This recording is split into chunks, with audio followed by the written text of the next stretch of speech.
If you're having trouble hitting squat depth as soon as you get to 365 or higher, where your heels lift and your chest dumps forward, you've probably already done ankle mobility work like this with bands or added some squat shoes. And to be honest with you, there's one thing that's not actually addressing that stops all the ankle mobility work from even working in the first place. And so what I'm going to show you is how to actually get away from doing this kind of movement that doesn't actually change how you squat 1 rep maxes, and instead get towards the root cause of the problem so you can squat heavier, better. I'm Matt Taylor. I've been coaching competitive powerlifters since 2014. I've taken lifters from a perpetually stuck squat to a national podium, as well as having set a national squat record myself. And I'm making these videos because powerlifting changed my life, and this is my way of paying it forward to you and to the sport. So the pattern that I'll constantly see is that a lifter will be a mid 400-pound squatter, and as soon as they hit 3.5 plates,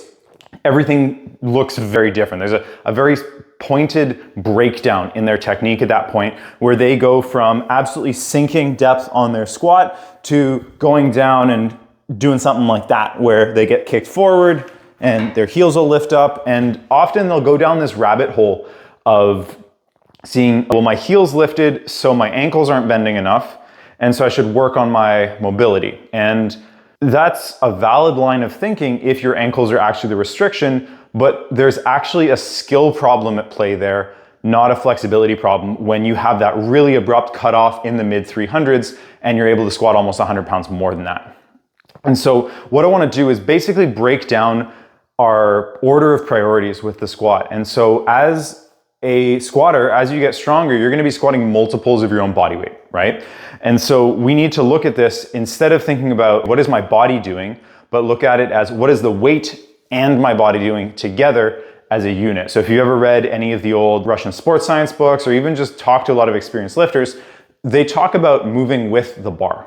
And as that weight gets heavier and into multiples of our body weight, it represents a larger percentage of total system weight.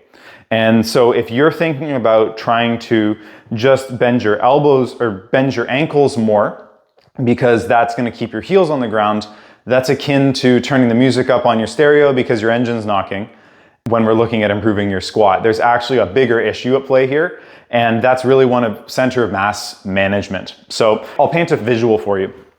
So the way that I like to illustrate this is, if we can keep the bar centered, that's going to be the most efficient way for us to move. But at the same time, it's also going to give us the best leverages over the bar. And as that weight gets heavier, it's harder and harder to control. So if you look at where the band is, it's basically in line with the middle of my foot. And as I go down, I'm trying to preserve that, right? And so whatever my squat technique is, if I'm wide stance, more hip dominant, or more narrow and more upright, that doesn't really matter. It's more important to just keep the bar over the center of our base of support than anything else. And when we kick forward like this, you can see just how much the bar moves forward. And so because the weight is shifting forward, something needs to move backwards to stop you from falling on your face. And that's where you find that it's impossible for you to get your hips down, and instead your butt starts going backwards because you're trying to use your body weight to balance that system out. And as counterintuitive as it is, if you're really afraid of getting pitched forward, often by trying to overextend and be more upright, you'll get kicked forward harder in the bottom because you're just not bracing well at that point.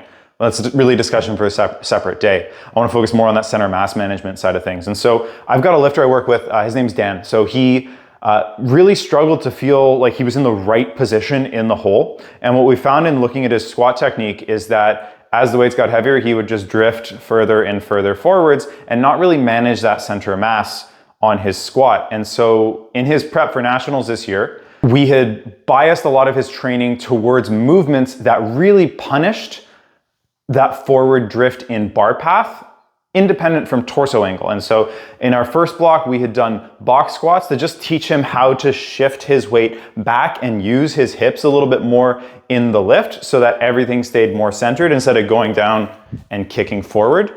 And the second block, we then use safety bar squats because they really punish you. And so it's that immediate feedback loop of, if you let the bar drift forward, it's going to feel 10 times worse than if you can move in a way that keeps it in line. And now he's going to nationals this year, and he's on track to hit a 700-pound squat if all goes well later this year too. And all of that comes from A, of course, getting stronger, but B, becoming more efficient and more skilled at holding a better bar path.